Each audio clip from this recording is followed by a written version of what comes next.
I had just bombed the presentation I'd spent months preparing for, and there he was, my brother, leaning against the doorframe with that smug smirk plastered across his face. Wow, didn't see that coming, he laughed, the kind of laugh that digs into your chest and makes you question every ounce of self-respect you thought you had. My cheeks burned, my hands trembled, and for a fleeting second, I wanted to vanish right there. How could he find this funny? How could he watch me crumble like some amateur while he grinned, like my misery was his personal entertainment? The anger didn't come gradually, it hit me like a lightning bolt. In that moment, I decided something. I wasn't going to let him get away with this. Not ever. Have you ever had someone close laugh at your lowest moment? How would you react if it was your own brother? Comment below, I want to hear your story, and don't forget to subscribe for more shocking true-to-life tales. Before that day, my life had been a careful balance of hard work, quiet ambition, and small victories I'd celebrated alone. I'm Madeline Carter, 28, living in Denver, juggling my marketing career while trying to save enough to start my own design agency. Life was far from perfect, but I believed in earning every step, even if no one else noticed. My brother, Brandon Carter, on the other hand, was the exact opposite. 3 years older, confident to the point of arrogance and effortlessly charming, he had always managed to get by on charm and luck. Growing up, he teased me relentlessly about every little failure, laughing at spilled homework, failed science projects, and my awkward attempts at social life. I always brushed it off as sibling rivalry, but deep down, his laughter stung more than anyone could imagine. The betrayal became clear during the big presentation for a major client, something I had poured my heart into for months. I stood there, slides trembling, voice cracking, only to see Brandon leaning casually in the back of the room, smirking and nudging a colleague, whispering, "She's going to bomb it." The words hit me like daggers. I stumbled through the rest, hearing his laughter echo in my mind long after the client had left. That moment wasn't just humiliation, it was the turning point. I realized I could no longer let him treat me like a joke. Something had to change, and I was going to make sure it did. After that disastrous presentation, the days that followed were a blur of shame and simmering anger. Everywhere I went, Brandon's laugh haunted me. At the dinner table, in family group chats, even in casual office conversations where he'd casually mention, "Oh, Maddie, don't worry, we all know public speaking isn't your thing." Each word, each chuckle, was a reminder of how little he respected me. I tried confronting him once, my voice tight with frustration. "Why do you always have to laugh at me?" I demanded in the quiet of our shared childhood home. He shrugged, leaning against the doorway with that infuriating smirk. "I'm just being honest," he said, like honesty somehow excused cruelty. I felt a mix of anger and disbelief. How could someone so close to lighten my pain? I replayed every humiliating moment, analyzing how I had failed, yet secretly wondering if I could have predicted his mockery. It wasn't just about the presentation anymore, it was about respect, validation, and finally standing up for myself. Late nights became my sanctuary. I scoured articles about success, resilience, and strategy, turning my humiliation into a fuel that burned brighter than my anger. I planned small victories, practicing public speaking in empty rooms, improving my portfolio, even negotiating better projects at work. Every accomplishment was a quiet reminder to myself that I was capable, strong, and, most importantly, unstoppable. Still, the thought of Brandon lingered.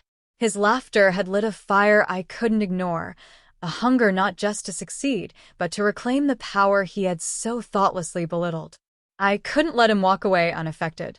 I needed him to understand, to feel that the girl he laughed at could rise, stronger and smarter, in ways he never anticipated. Every setback, every whispered joke, every mocking glance only hardened my resolve. The humiliation had transformed into determination, and determination into a plan that would make him rethink ever laughing at me again. I started dropping subtle hints, careful not to reveal too much. Conversations with friends became coded discussions about ambition, power, and unexpected opportunities. I shared stories of people quietly turning their setbacks into triumphs, always making sure Brandon overheard, just enough to stir curiosity and maybe a little unease. Late nights were spent researching, connecting with people in industries he never imagined I'd touch. I learned his routines, his strengths and weaknesses, quietly plotting how every step he took could play into my hands. I imagined scenarios where he would be on the receiving end of unexpected challenges, his arrogance clashing with situations he couldn't control. Every small victory I achieved, every whispered rumor of my progress, was a breadcrumb leading to a larger truth. I wasn't the same girl who once trembled at his laughter. The plan was forming, intricate and precise, hidden behind layers of patience. Brandon had no idea that the girl he had mocked was now quietly orchestrating a reality where he would finally see the consequences of underestimating her. The day finally arrived. I had spent months positioning myself perfectly, learning the ropes of a small but growing marketing firm that Brandon had always dreamed of joining. Through subtle networking and impeccable timing, I secured a managerial position, and the cherry on top? The company had no idea Brandon was applying for a mid-level role, and he didn't suspect I had any influence over the hiring process. When he walked through the office doors, confident as ever, I greeted him with a warm smile that hid all the months of plotting behind it. "Brandon," I said sweetly, "so glad you could make it." He paused, recognition dawning, a flicker of uncertainty crossing his face. Interviews went as they always did for him, cocky, casual, expecting charm to carry him, but this time, every question was precise, every challenge carefully designed to expose his arrogance and lack of preparation. By the end of the day, Brandon sat across from me, visibly flustered, realizing the magnitude of the situation. I had structured the project he was now leading to highlight his weaknesses, while subtly demonstrating my competence to the team. His smirk was gone, replaced by a rare expression of humility and panic. When the meeting concluded, I leaned in and whispered, "Funny how things turn out, isn't it?" There was no laughter this time, only quiet acknowledgement of the reversal of power. I had orchestrated every detail, turned his laughter into a lesson he would never forget. Watching him finally comprehend that mocking me had consequences was a release like no other, a mixture of vindication, empowerment, and satisfaction. Sitting alone in my office that evening, I reflected on everything that had happened. Revenge had never been about cruelty. It was about reclaiming control, showing that my worth wasn't defined by anyone else's laughter. Brandon's shock and newfound humility were satisfying, yes, but the real victory was within me. I had transformed my humiliation into strength, proving to myself that setbacks were temporary and determination could rewrite the story entirely. I realized that forgiveness wasn't necessarily part of this journey. I didn't need to pretend the past didn't hurt, nor did I need to justify the anger I had felt. Instead, I learned that empowerment comes from taking deliberate action, standing firm in one's abilities, and never allowing others to diminish your confidence.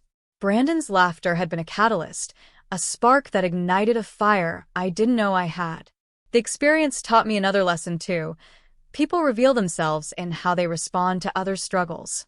Those who mock and belittle are limited by their own insecurities, while those who persevere find ways to rise, grow, and ultimately thrive. I understood that my success wasn't a retaliation for Brandon alone. It was a declaration that I would no longer let anyone's judgment define my path. Looking back, I felt proud of the version of myself I had become, resilient, strategic, and unshakable. Revenge had shown me my own power, and in that reflection, I discovered that the ultimate satisfaction isn't in punishing others, it's in embracing your strength and walking forward unafraid. Life after that day was quieter, but richer in ways I had never imagined. I continued to grow in my career, gaining recognition not only for my skills, but for my unwavering determination. The small marketing firm I had joined became a platform for me to showcase my leadership, creativity, and strategic thinking. I wasn't just surviving anymore, I was thriving. Brandon, meanwhile, had learned lessons the hard way. His confidence had taken a hit, and though he tried to rebuild his professional path, he now approached every situation with more humility. I watched from a distance, not out of spite, but with satisfaction, knowing that our dynamic had shifted permanently. He could no longer dismiss or belittle me. Our relationship had transformed into one of mutual respect, even if it was forged through my quiet, calculated triumph. I also found peace personally. I surrounded myself with people who genuinely supported me, friends and colleagues who celebrated success without envy, and mentors who encouraged growth. I didn't need validation from anyone who had once mocked me because I had learned to trust my own abilities and instincts. Every day was a reminder that patience, resilience, and thoughtful planning could turn even the deepest humiliation into an opportunity for empowerment. Looking around my life now, I realized that the most important victory wasn't Brandon's embarrassment. It was my own evolution. I had taken control of my narrative, faced my anger head-on, and transformed it into something positive. The girl who had trembled in that office months ago had grown into someone confident, capable, and unstoppable. Sometimes revenge isn't about hurting someone else. It's about reclaiming yourself, finding your power, and proving that your worth can't be diminished by anyone's laughter. Brandon's smirk no longer held power over me, and the lessons I learned through this journey have shaped me into someone resilient, confident, and unapologetically strong. Now, I want to hear from you. Have you ever turned a painful moment into your own empowerment? How did it change you? Share your story in the comments below, and don't forget to subscribe for more real-life journeys where courage, strategy, and determination transform lives. Your voice matters, and together we learn from each other's victories.